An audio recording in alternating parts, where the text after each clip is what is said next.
The next question is about dating. Yeah. And the first date. From my experience, a mistake which a lot of men make is they try go all out on the very first date. Right. And not only does that set the expectations quite high, but you end up potentially investing a lot of time and money into something which isn't really going to work out. So what I always recommend is sometimes if I go on the first date, just go for a walk or go for a coffee.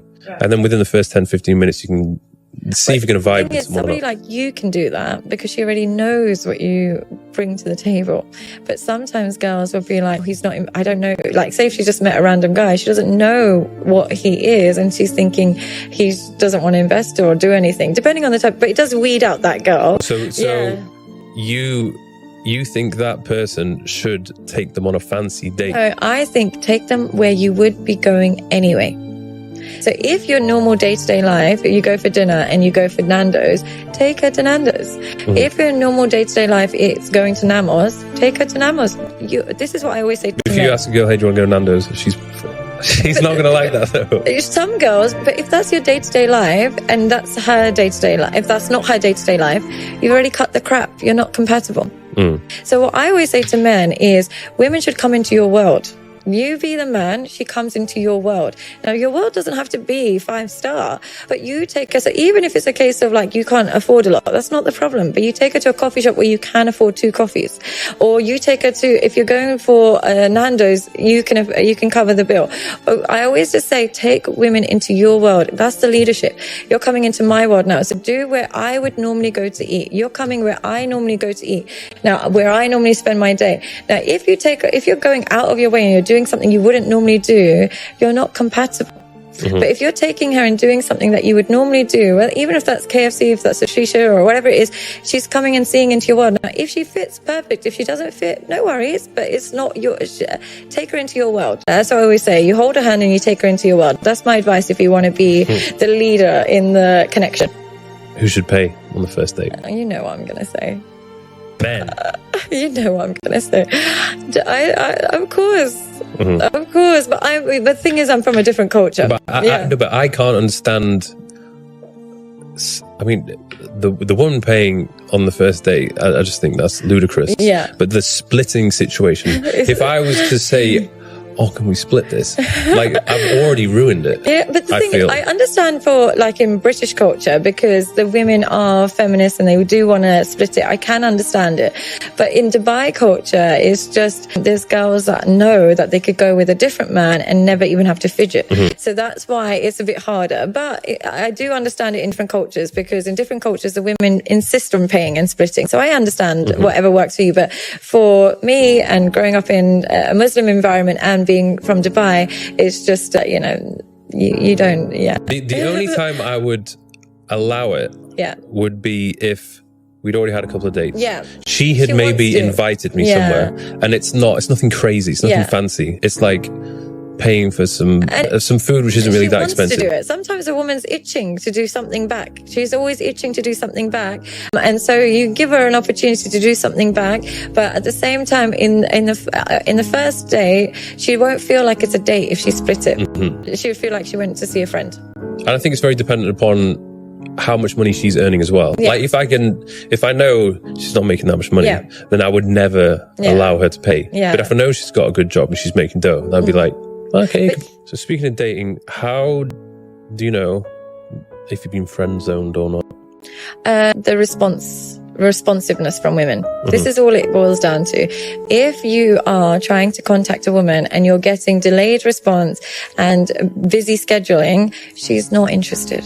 It's really that simple. When a woman likes you, she will cancel plans.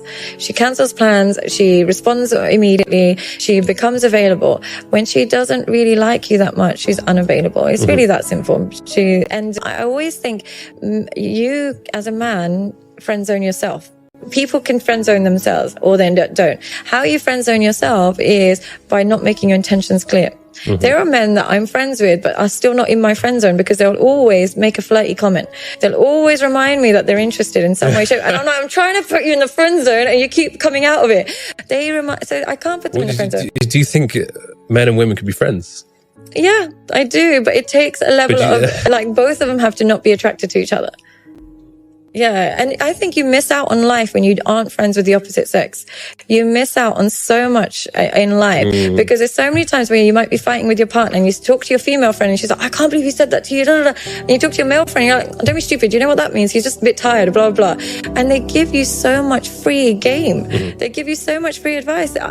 All of my videos, a lot of people will be like, how do you understand the male brain so well? A lot of the time it's because I'll call a male friend and they'll tell me this is what it means when your man is doing this. This is what it means when he does that. They tell you everything. Do you think if they had the opportunity, they would? Absolutely. They're not blind. They'll do it, but they're not going to have the opportunity. Yeah, they're not going to. It's not about would they, it's the could they. If there's no could, then they can't. Yeah, but you know what? I think that, like I said, you gain so much. And I think that men that don't have female friends, they hypersexualize women.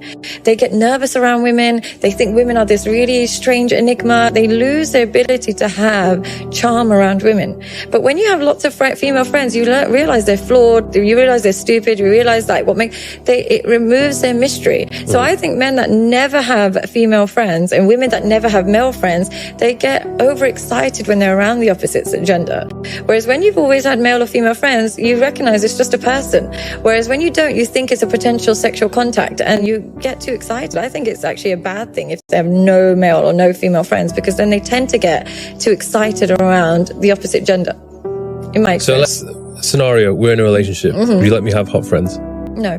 I just think that goes against your point, though. I know. Depends how hot. I don't mind. I know, to be fair, I wouldn't mind too much, but if she posts a lot of hot stuff, I would rather you not see your female friend's naked body. Let's say, for example, she's in the fitness industry. Right. Well respected in the fitness industry. Yeah. We go to work out together. Yeah. Thoughts? In that scenario, if it feels like, and she's hot, really hot. Yeah, no, great you're body. Not doing that. You just change the body's unbelievable. Yeah, no. Why are you adding insult to injury? No, you're definitely not allowed. No, it's just not appropriate. Okay. There's boundaries. So I can't have any hot friends. There's boundaries to friendships. There's boundaries to everything in a friendship. We're just working out. But there's boundaries to that, because I know when you're working out, and I've had male and female personal trainers working out with them is not a good look. Because working out it's not the right boundaries. It's not the right. Friendships comes with boundaries, and the reason why I would allow my partner to have female friends is if he understood the boundaries without me saying them. Whereas if there's female or male friends where you have to teach them the boundaries, then it's a problem. But it's harder in your industry. It's really hard in your industry. Here's another good question. We're in a relationship. Would you let me go on a lad's holiday? No. I'm very strict. I'm very strict. It's like I'm very strict, but it would depend on the age and stage and all these things. But this is what I tend to do. I tend to be with people who are just not that way inclined too much anyway. So if it's a case of you're going and it's like all the time and it's all this, that, and the other, I don't really like that. But if it's occasionally here and there, I still don't like it, but I might be less difficult. But what if you wanted to go on a girls' trip somewhere? I don't do that. I don't do that. Yeah, I don't do that. I'm not a girls' trips kind of woman. See what I do is I'm flexible. And if it's something which they want to do, I don't say don't do it. Yeah. I just give them the option. Yeah. Would you mind if it goes on girls' trips? So if they want to do it, they can do it. Yeah. But how they react to that will determine whether or not I continue with that relationship. Okay. So let's say, for example, I say, maybe she's talking about it, or her friends have mentioned it. I say, yeah, she'll go. Yeah. But if she goes, then I'm like, okay, you would much rather be with your friends partying in Mykonos than to be with me. And I'd be like, okay, cool. Well, I'm going to go to Ibiza, or I'll go somewhere else. Yeah. And then it just gets But here's my thing with holidays and stuff like that. When you say, I trust my partner, you can trust your partner, but there's environmental factors in our behavior. And I would prefer a partner who doesn't put themselves in that environment, just like I don't put myself in that environment, because I respect the boundaries of the relationship. Doesn't mean you're caged, but there is boundaries towards everything. And there could be a holidays here, there, and somewhere. No, and it's not the end of the world, but it's somebody who's got that craving all the time is not somebody who's ready to settle down.